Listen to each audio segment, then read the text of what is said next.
आपातकाल के 50 साल पूरे होने पर एक प्रदर्शनी का उद्घाटन करने के बाद दिल्ली की मुख्यमंत्री रेखा गुप्ता ने कहा, लोकतंत्र की हत्या हुई। मुझे हंसी आती है, गुस्सा भी आता है। जो लोग संविधान को जेब में रखते हैं, मैं उनसे कहना चाहती हूं कि संविधान की हत्या उनके पूर्वजों ने की थी। आप इसे कैसे भूल सकते हैं? लाखों लोगों को जेल में डाला गया, ये 21 महीने तक जारी रहा, कई परिवार प्रभावित हुए। हमें इसे याद रखने की जरूरत है, क्योंकि ऐसा दोबारा नहीं होना चाहिए। ये केवल सत्ता के लालच में किया गया था। लोकतंत्र की हत्या हुई, 50 साल बीत गए। मुझे उन लोगों पे हंसी भी आती है और गुस्सा भी आता है जो लोग लोकतंत्र को अपनी जेब में लेकर के घूमते हैं, दुहाई देते हैं कि लोकतंत्र की रक्षा करो।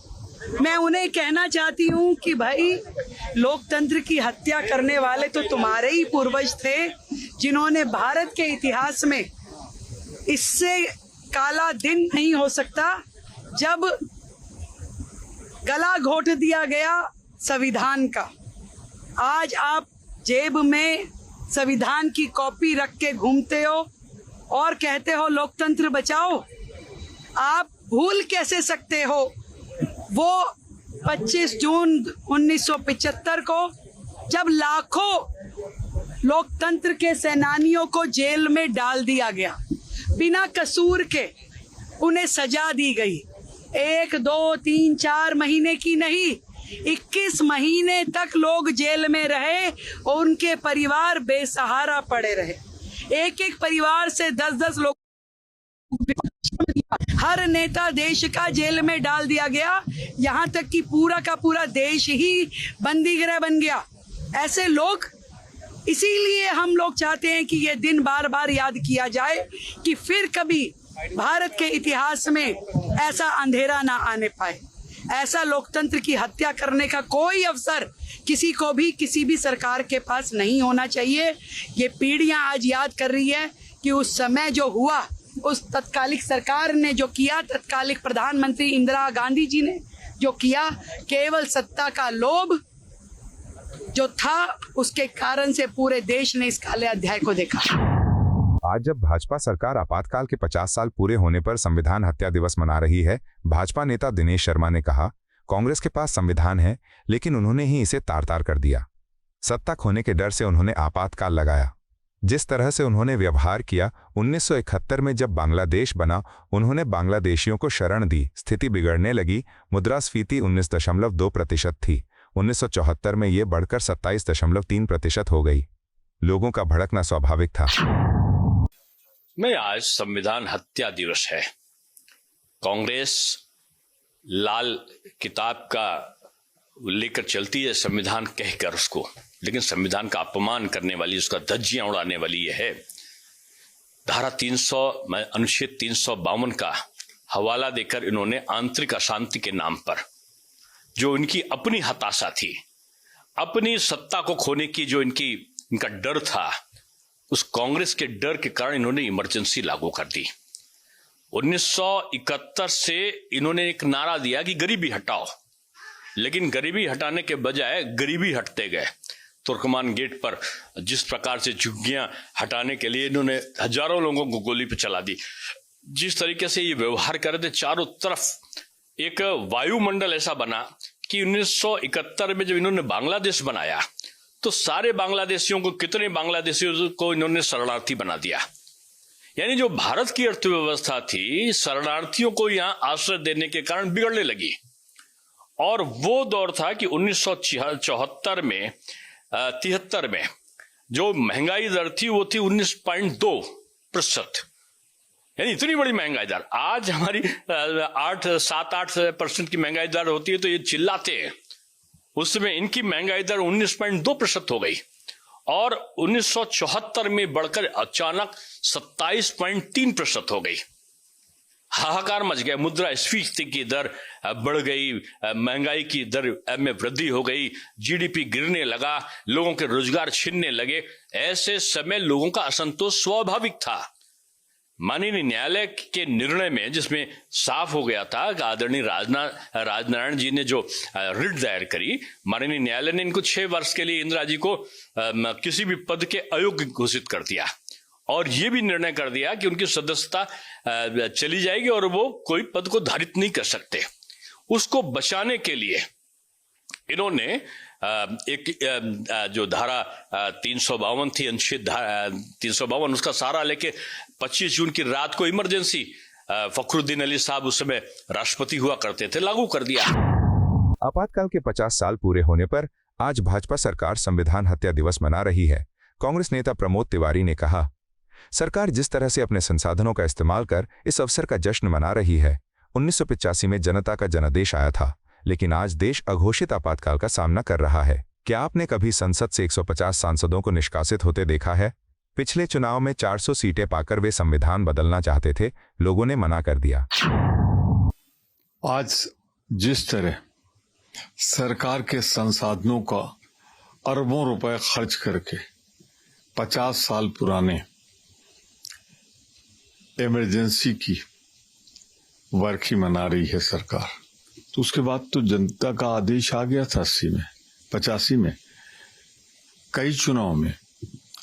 पर आज जो वर्तमान में 11 साल 30 दिन से मोदी सरकार की तानाशाही, अलिखित इमरजेंसी देश झेल रहा है, आज तो चर्चा वो है। कभी देखा था कि 150 सदस्य लोकतंत्र के मंदिर संसद से निकाल दिए जाएं और कानून पास करा लिया जाए? अरे यही तो मोदी सरकार थी जो 400 सीट लाकर अंबेडकर का संविधान पिछले चुनाव बदलना चाहती। भारत की जनता को बधाई, नकार दिया। निर्वाचन आयोग को जिस तरह भरपूर दुरुपयोग हो रहा है, जांच एजेंसियां, चाहे सीबीआई हो, चाहे वो ईडी हो, चाहे टैक्सेशन हो, एक बदनुमा दाग है मोदी के 11 साल 30 दिन लोकतंत्र पर। मैं इतना जरूर कहना चाहता हूं, आज जितना नागरिक स्वतंत्रता का हनन हुआ है, जिस तरीके से टैक्स टेररिज्म चल रहा है, जिस तरीके से किसानों पर खालिस्तानी बुलाकर अत्याचार हुआ है, सरकारी कर्मचारियों के साथ हुआ है, बेरोजगारी पर जो नौजवान आवाज उठा रहे थे उनके साथ हुआ है, मैं तो कहना चाहता हूं 11 साल 30 दिन तानाशाही का स्वरूप है। एक ऐसी तानाशाही जिसको संविधान के प्रति जिसके मन में सम्मान नहीं। 1975 के आपातकाल के 50 साल पूरे होने पर शिवसेना नेता राजू वाघमारे ने कहा, कांग्रेस ने संविधान की हत्या की थी, लाखों लोग जेल गए, ये तानाशाही थी। हम उन सभी लोगों का सम्मान करते हैं जिन्होंने कष्ट झेले, उन्होंने जेल जाना चुना, लेकिन तानाशाहों के सामने झुके नहीं। ये हमारी संस्कृति है।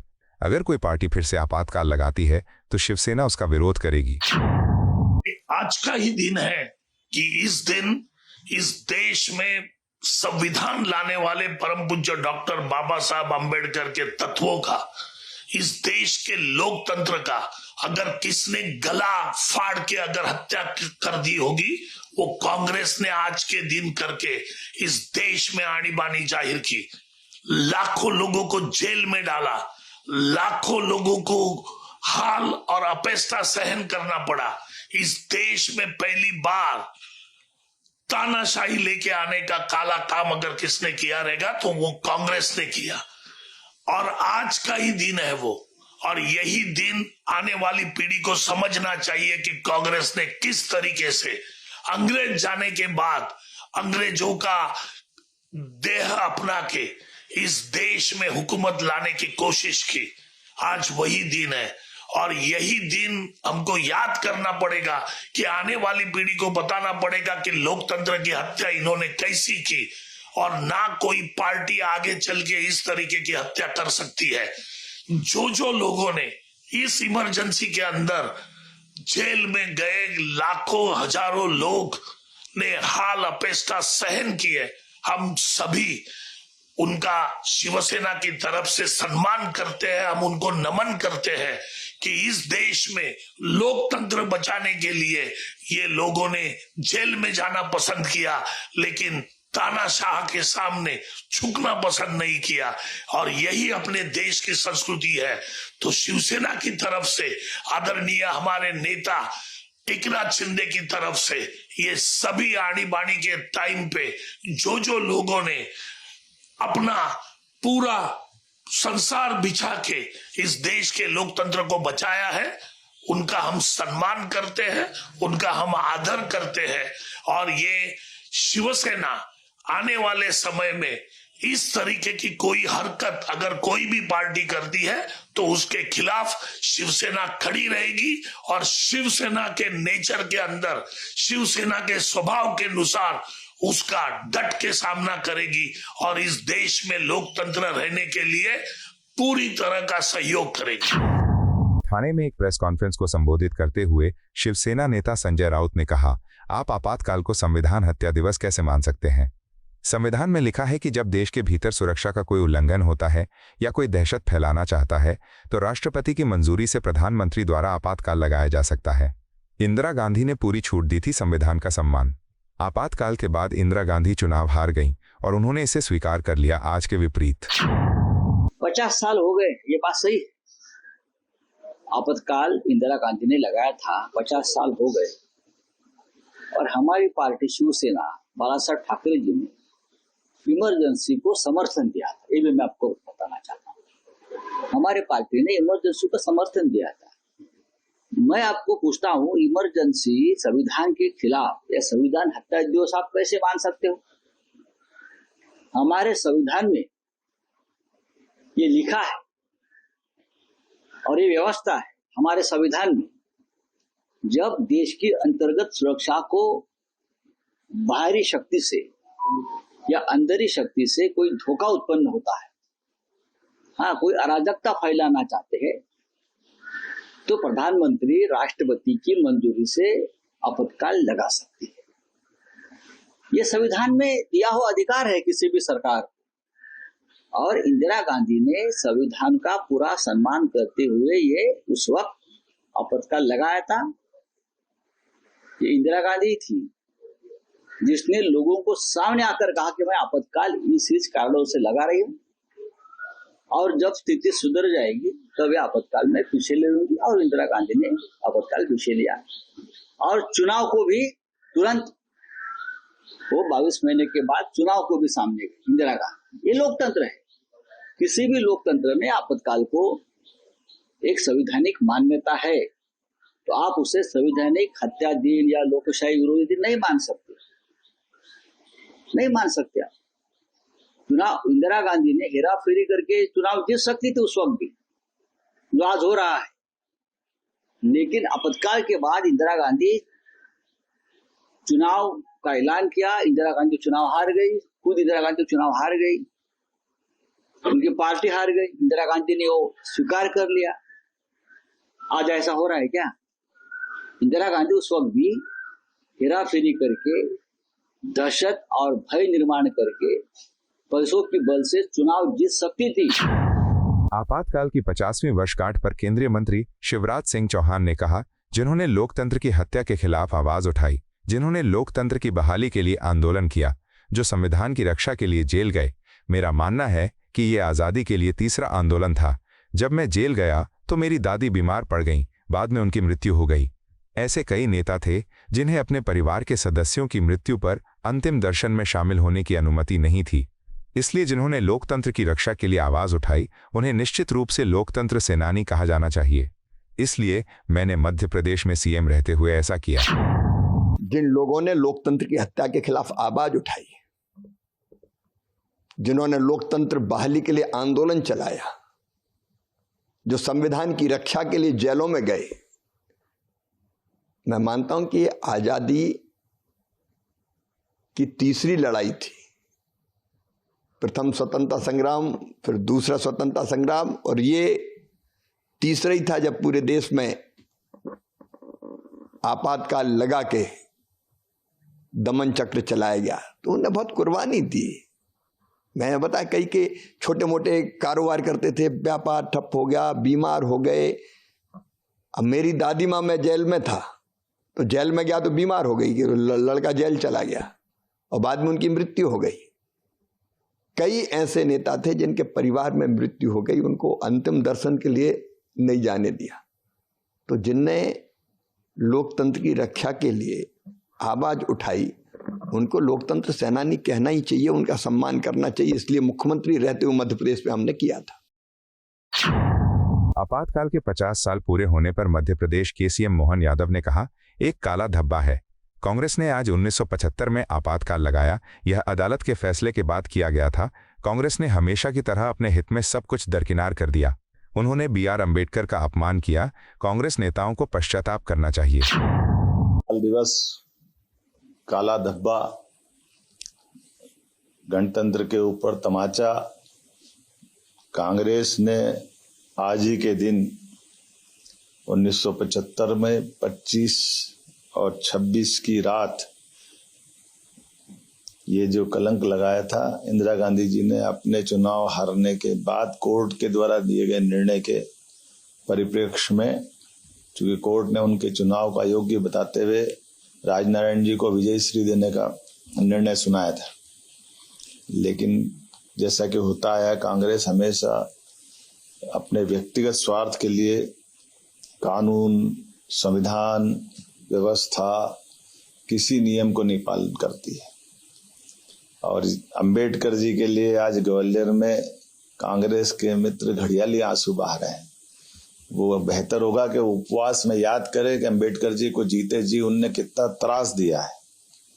अंबेडकर जी को जीते जी जिस संविधान निर्माता ने संविधान बनाया, उसको उस निर्वाचन की प्रक्रिया से उस पार्लियामेंट में भी नहीं जाने देने का पाप अगर किसी के सिर पे है तो कांग्रेस के सिर पे है। कांग्रेस ने उनको एक भी चुनाव जीतने नहीं दिया। ऑपरेशन सिंधु पर केंद्रीय राज्य मंत्री शोभा करंदलाजे ने कहा, आज हमने 224 भारतीय नागरिकों का स्वागत किया है जो इजरायल से लौटे हैं। ये लोग भारतीय वायुसेना की उड़ान पकड़ने के लिए जॉर्डन और मिस्र की जमीनी सीमा पार कर आए हैं। भारत सरकार ने नेपाली और श्रीलंकाई नागरिकों को भी निकाला है। आज हम इजरायल से 224 भारतीयों को स्वागत किया है। अभी तक इजरायल से 850 लोग आए हैं। वो जॉर्डन और इजिप्ट का बॉर्डर पार करके आए हैं। उधर तक लैंड मूविंग हुआ था, उधर से एयरपोर्ट आए, एयरपोर्ट से भारतीय वायुसेना का फ्लाइट इधर तक पहुंचाया है। सब लोग खुश है क्योंकि युद्ध के संदर्भ में दूसरा देश में रहना बहुत डर लगता है, ऐसे बच्चे का मन में है। बहुत ज्यादा से ज्यादा स्टूडेंट्स भी है।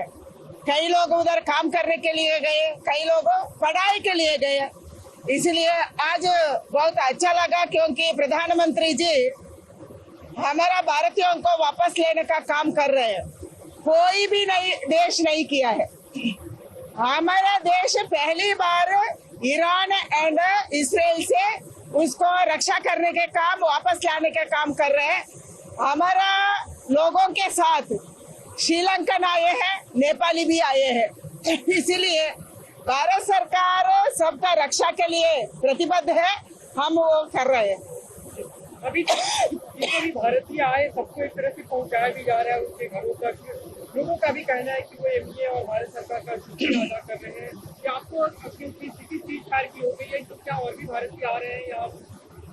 कौन कौन आना चाहते हैं उसका हम लाएंगे, क्योंकि कौन कौन जॉर्डन बॉर्डर तक पहुंचे हैं, कौन कौन इजिप्ट बॉर्डर तक पहुंचे हैं, रास्ता में है वो चल रहे हैं। कौन ईरान से तुर्कमेनिस्तान एंड अर्मेनिया तक पहुंचे हैं, उसको हम लाने वाले हैं। 224 में विदेश के भी लोग हैं, दूसरे देशों के भी लोग हैं। 224 जो लोग हैं इसमें दूसरे देशों के भी लोग हैं क्या?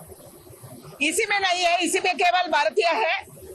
बट कौन OCI कार्ड होल्डर है, कौन नेपाल से आना चाहते थे, श्रीलंका से आना चाहते थे, उसको हम लाने का काम भी किया। आपको यह वीडियो पसंद आया हो तो इसे लाइक करें, हमारे चैनल को सब्सक्राइब करें।